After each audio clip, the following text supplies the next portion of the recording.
আসসালামু আলাইকুম প্রিয় viewers, welcome back to my channel. আশা করি সকলে ভালো আছেন, সুস্থ আছেন। আপনারা অনেকে জানতে চাইছিলেন যে ডায়াবেটিসের সুগার লেভেল কন্ট্রোলে রাখার উপায় কি। তো আজকে আপনাদের একটি মাত্র ফল খাওয়ার কথা বলবো।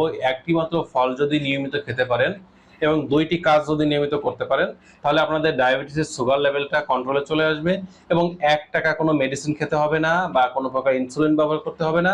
আমার অনেক রুগীকে দিয়ে আমি এটা পরীক্ষিত হওয়ার মাধ্যমে, ভালো রেজাল্ট পাওয়ার মাধ্যমে আজকে আপনাদের মাঝে এটা শেয়ার করছি। তো চলুন চলে যায় মূল আলোচনায়। ডায়াবেটিসটা কি? ডায়াবেটিসটা হচ্ছে মূলত আমাদের অনিয়ন্ত্রিত জীবনযাপনের একটি ফসল। আপনি যখন অতিরিক্ত পরিমাণে খাবার খাবেন, অতিরিক্ত বেড রেস্টে থাকবেন বা খাবার অতিরিক্ত কম খাবেন বা অতিরিক্ত পরিমাণে বিশ্রাম কম নেবেন, তখন আপনার শরীরে যে অ্যান্টিবডি বা ইমিউনিটি সিস্টেমটা আছে এটা ভেঙে যাবে, দুর্বল হয়ে যাবে এবং তখনই কিন্তু ডায়াবেটিস নামক রোগটার উৎপত্তি বা আবির্ভাব ঘটবে। এবার আসি, এই সমস্যা থেকে মুক্তি পাওয়ার জন্য আমাদের প্রথম নম্বর যে কাজটা করতে হবে, এই ফল খাওয়ার আগে আমাদের যে কাজটা করতে হবে সেটা হচ্ছে আমাদের প্রতিদিন নিয়ম করে এক্সারসাইজ করতে হবে বা হাঁটতে হবে। অর্থাৎ প্রতিদিন নিয়ম করে 30 থেকে 40 মিনিট হাঁটতে হবে বা এক্সারসাইজ করতে হবে। ধরুন আপনি 30 মিনিট হাঁটতেছেন, এই হাঁটাটাকে 3টা ভাগে ভাগ করতে হবে। 1 থেকে 10 মিনিট এই সময়টাতে আপনার শরীরটাকে হাঁটা বা এক্সারসাইজের জন্য প্রস্তুত করতে হবে। 11 থেকে 20 মিনিট এই সময়টাকে বলা হয় মিডিল টার্ম। এই সময়টাতে আপনি পরিপূর্ণভাবে হাঁটবেন বা এক্সারসাইজটা করবেন। 21 থেকে 30 মিনিট যে সময়টা, এই সময়টাতে আবার আস্তে আস্তে গতিটা কমিয়ে এনে স্বাভাবিক পর্যায়ে নিয়ে আসবেন। তবে যদি এইভাবে কেউ নিয়মতান্ত্রিকতা মতো করতে না পারেন, এলোমেলোভাবে করেন, সেটা করলেও চলবে। সেটা হচ্ছে আপনার প্রতিদিন নিয়ম করে 30 থেকে 40 মিনিট হাঁটতে হবে বা এক্সারসাইজ করতে হবে। এতদিন যেমন শুয়ে বসে থেকেছিলেন, এটা করা যাবে না। অথবা সপ্তাহে কমপক্ষে 150 মিনিট হাঁটতে হবে বা এক্সারসাইজ করতে হবে। যে সকল রোগীরা এই ফলটি খাওয়ার মাধ্যমে এই হাঁটা চলাটা নিয়মিত করেছে, তাদের খুব দ্রুত সুগার লেভেলটা কমে আসছে। আশা করি আজকে ভিডিওটি দেখে আপনিও উপকৃত হচ্ছেন বা আপনি এটা করার মাধ্যমে উপকৃত হবেন। দ্বিতীয় নম্বর যে কাজটা করতে হবে, খাবারে পরিবর্তন আনতে হবে।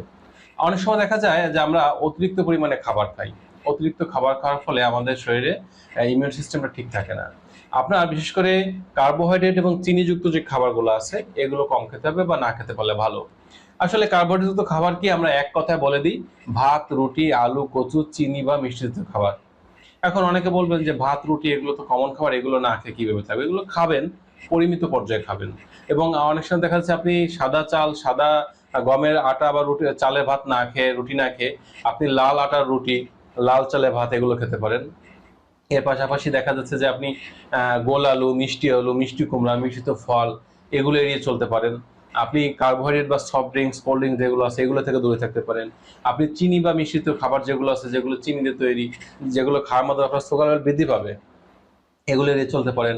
এর পাশাপাশি যে বিষয়টা থেকে অনেকে বলেন যে আমি চিনি বা মিশ্রিত খাবার খাই না, কিন্তু আমি একটু চর্বি জাতীয় বা ফ্যাট জাতীয় খাবারটাকে বেশি পছন্দ করি।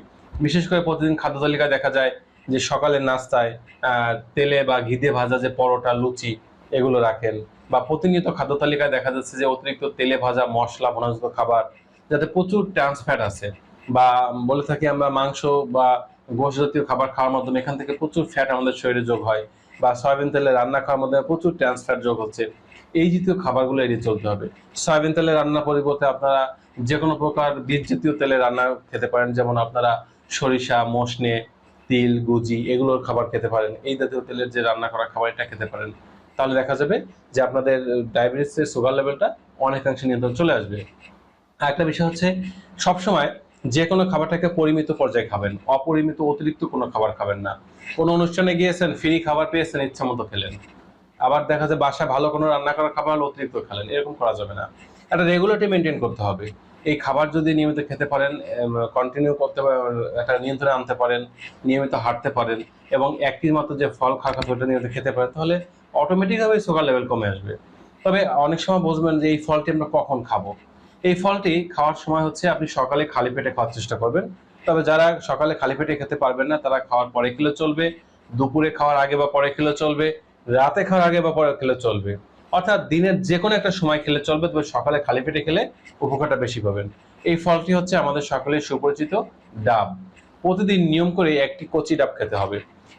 এই কচি ডাব বলতে আমি সেই ডাবটাকে বোঝাচ্ছি যে ডাবের মধ্যে এখনো সর হয়নি বা কোনো নারকেলের অংশ হয়নি, শুধুমাত্র পানি আছে।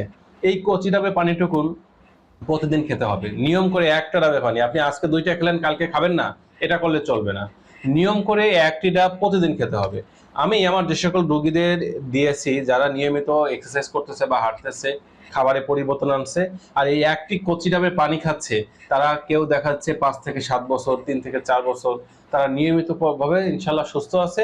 1 টাকা কোনো মেডিসিন খেতে হচ্ছে না, কোনো ইনসুলিন নিতে হচ্ছে না, শুধু ডায়াবেটিসের সুগার লেভেলটাই কন্ট্রোলে থাকেনি। যাদের যৌন দুর্বলতা দেখা দিয়েছিল ডায়াবেটিসের কারণে, আপনারা অনেকেই জানেন যে ডায়াবেটিসের রোগ হলে যৌন সমস্যা দেখা দেয় বা যৌন চাহিদা থাকে না, স্ত্রীকে পরিপূর্ণ অর্গাজমের সুখ দেওয়া যায় না। সেই যৌন দুর্বলতা দূর হয়েছে, 1 টাকার কোনো যৌন শক্তিবর্ধক মেডিসিন খাওয়ার প্রয়োজন হয়নি। এবং এর পাশাপাশি দেখা যায় শারীরিক যে দুর্বলতা বা ক্লান্তি, ঝিমুনি ভাব, অবসাদ, এগুলো দূর হয়েছে। তো যে সকল নারী এবং পুরুষ যারা ডায়াবেটিসের সমস্যা ভুগতেছেন, বিশেষ করে যাদের ডায়াবেটিসের সুগার লেভেল খাওয়ার আগে দেখা যাচ্ছে যে 10, 12, 14 পর্যন্ত হয়ে গেছে, খাওয়ার পরে 18, 20, 22 পর্যন্ত হয়ে গেছে, তারা যদি এই পদ্ধতিটা অ্যাপ্লাই করেন, এই 2টি পদ্ধতি অর্থাৎ নিয়মিত হাঁটবেন, খাবারে পরিবর্তন আনবেন এবং 1টি মাত্র ফল ডাবের কচি ডাবের পানি যদি খেতে পারেন, যে ডাবে এখনো সর হয়নি, তাহলে খুব অল্প দিনে 5 থেকে 7 দিনের মধ্যে দেখবেন যে আপনাদের সুগার লেভেলটা কন্ট্রোলে চলে আসছে।